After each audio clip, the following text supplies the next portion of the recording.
Plaintiff, Michelle Thatcher, is suing her ex-boyfriend for the cost of a car. Michelle claims the defendant has been in jail 6 times in the past year, and she's called the police on him several times due to his hot temper. Defendant Edward Foster claims he's only been in jail 4 times, and those were for parole violations. Edward admits to crashing the plaintiff's car, but he says he was in a hurry to meet another girl. All right, the plaintiff is suing her ex-boyfriend for the cost of a car. State your case. Okay, I met Edward in September of 2007, and we began dating. I learned while we were dating that he was a compulsive liar and a scam artist. He has been in and out of jail 6 times within a year. How old are you? While we were 20. dating. 20? You've been in and out of jail 6 times in a year? No, that is not true, Your Honor. How about 5 times? Actually, more like 4 times. Because I could not. I feel better. I'll admit it. I could not actually stay out of jail because I was on probation. Yeah. And when I kept going to court, I kept exclusively telling the judge that I wanted to do my time. So I did not keep coming back, and he would not let me. So that's interesting. Why were you on probation in the first place? I was on probation because me and my mother did not get along. Yeah, and so what'd you do to your mother? Me and my mother always argued and fought. And fought. And did you hit your mother? No, I did not. Did you push your mother? No, I did not. Then why were you on probation? Why? Why? Because I could not win a case. Okay. Well, tell me about the 4 times. What were the violations? The violations the 4 times was not proceeding to go to court. When I went to court, it was basically an update on what happened, how my probation was going. My probation was fine. I showed up to my PO almost all the time, but basically I couldn't do it no more. So if I understand you, what happened was you started fighting with your mother. You never hit her, you never pushed her, you never did anything to her. No, you just kept losing. And then you decided that you didn't want to see your probation officer 4 times, so they brought you in but never put you in jail. That's true, Your Honor. Good. I got your version. Now, what's your version? Okay. I've actually spoken with his mother before in the past, and she told me that he has been abusive to her and hit her and smashed the TV. And I have his records here, all his criminal records. And also, he has a bad temper, and he was nearly physically abusive to me. He held me down by my arms on the bed and refused to let me leave. And the next morning I was doing my hair, noticed I had bruises under my arms. And then another time too, we were going to the bowling alley, and we had a 12-year-old girl with us, the neighbor, and she was really scared because Edward was trying to jump out of the car when I was going 30 to 35 miles an hour down the bypass, and he put his feet on the pavement. So like I stopped, I slowed down. We got back to the apartment safely, and that's when he kicked my car door open and slammed the door shut and pounded his fist on the hood of the car. And I've called the police on him numerous times. Did you pound your fists on the hood of her car? No, I did not, Your Honor. There was no marks left on that car. I didn't ask you if you left marks. I said, did you pound your I did fist? not physically touch that car. You did not? I did not physically hit that car. All right. Now, possession of a lit cigarette.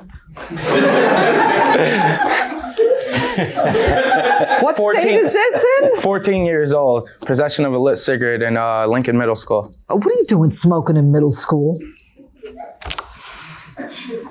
This is not so funny. Domestic battery, physical contact, guilty. Now, possession of liquor by a minor, curfew violations, improper backing. All right. Improper backing, that's when he totaled my car. And this is what happened with that. It was a month after I met him, October 2007, and I was working at a restaurant not even a mile up the road from my apartment. And he kept consistently insisting that I let him take my car and kept bugging me about it. So I finally gave in. Not even an hour later, I got a phone call at my work saying he was at the hospital and he was badly injured. He was limping. He told me it was a hit and run. And so I said, okay, I felt really bad. I was again crying at work. My assistant manager took me to the hospital and to see him. He seemed perfectly fine. I didn't notice any marks or anything. He wasn't drinking or anything? You weren't drinking? No, Your Honor. What were your injuries, Edward? My leg was messed up. I couldn't really walk on it. It was swollen. So right. Was I it was a hit limping. and run? No, it was not, Your Honor. So you lied? Yes, I did, Your Honor. Did you tell the police it was a hit and run? Yes, but then the officer came back and I proceeded to tell the officer the truth. Okay. Why did you need the car in the first place? Basically, Your Honor, I was going to see a girl. I was going, yes. With her car? Yes. That's funny. Yes, I was proceeding to go see another girl that my friend wanted to introduce me to. And when I proceeded to do that, I missed my turn. I proceeded to back up And when I proceeded to back up, there was grass and a guardrail on the side of me. The steering in the car was not as good as it seems to be. It wasn't. And I mean, I could vouch for that. It was not, because... Why, you mechanic? I don't need your voucher, but go ahead. I want to hear actually this. I have been trained in mechanics, so... You have? He overfilled my car with oil one time. Yeah, go ahead. I want to hear this. But okay, so I proceeded to back up. When I proceeded to back up, I hit the grass. Now, if her tires were not bald, because they're treads... Was there a curb in front of the grass? No, there was not. It's just grass and then the road? Yeah, it was grass and then the road, because it's kind of like a country road. Okay. So there was grass and then the road. So whenever I hit the grass, it was moist, but it wasn't wet enough to slide the car. So now if her car had treads on her tires, I would not have proceeded to hit that So it's all her pole. fault. She had bald tires. Why were you in such a rush? You never even met this other girl. Because my friend told me I had to be there in a certain amount of time before she left.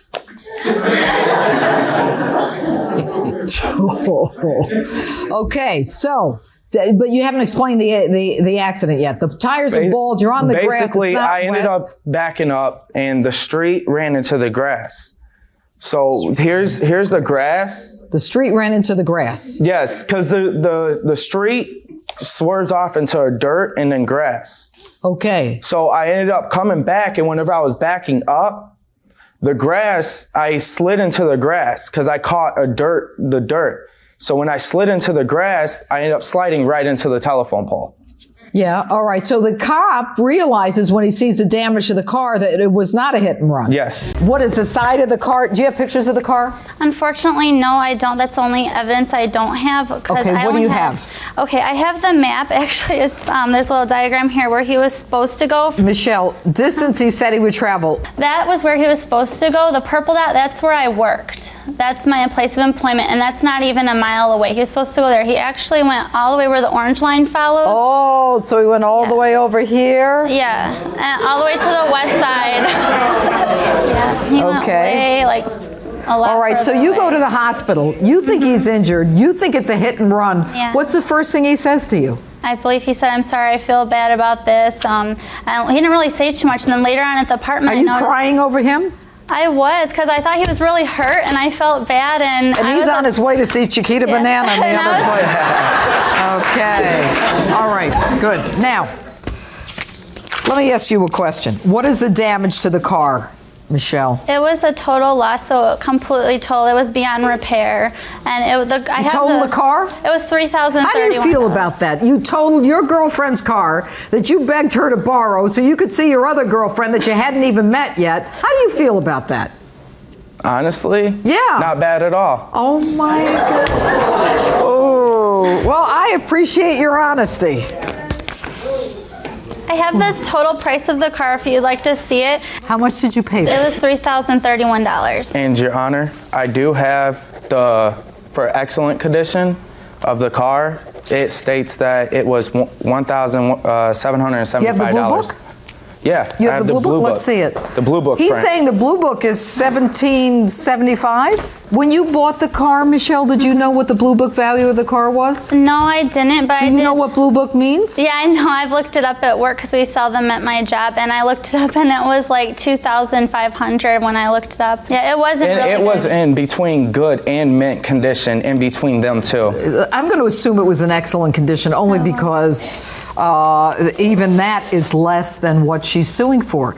How long? When did you buy this car? How long before the accident? It was 6 months before the accident. So you paid $3,000 for a car 6 months before the accident, and it's blue booked in excellent condition at $17,000. So did somebody take you for a ride?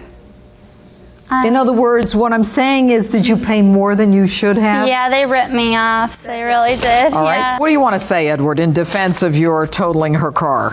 Basically, I did agree to pay $1,500. On the paperwork that I did sign, I do not have it. I did agree to pay $1,500, but I mean, I paid for an apartment, electric, gas, all that. I paid for at least 7 to 8 months. All right. So then you feel that a combination of your having helped pay for a lot of things in terms of supporting her and the fact that she had bald tires on the car should alleviate you of the responsibility? Yes. Okay. All right. The issue for the court is very simple. If the defendant negligently or intentionally, and here I suspect is somewhere in between, damages the property of another person, the defendant is then liable for the damage to that property. It is either for the repair of that property or for the replacement of the property. Under the law, the replacement value is the most that I can award the plaintiff in this case. And although she is suing for $3,000, the Blue Book value of an excellent condition car the same year that of the car that she was driving that the defendant totaled is $1,775. So I appreciate the fact that the defendant says that the tires were bald and that he really supported her for a period of time. But at the end of the day, he is absolutely responsible for $1,775. And honestly, I don't feel bad about that at all. So ordered. Basically, I never want to see her again. I never want any contact with my family from her. Just so you know, Eddie, that girl you're talking to on MySpace, that was me and my my boyfriend the whole time. It's not even true. That's how I found him. Well, it's all fake. It wasn't real. So, and you can't trust anybody, you know. You just, like, what goes around comes around. So I believe in karma, and that's exactly what's going to happen to people like that. So.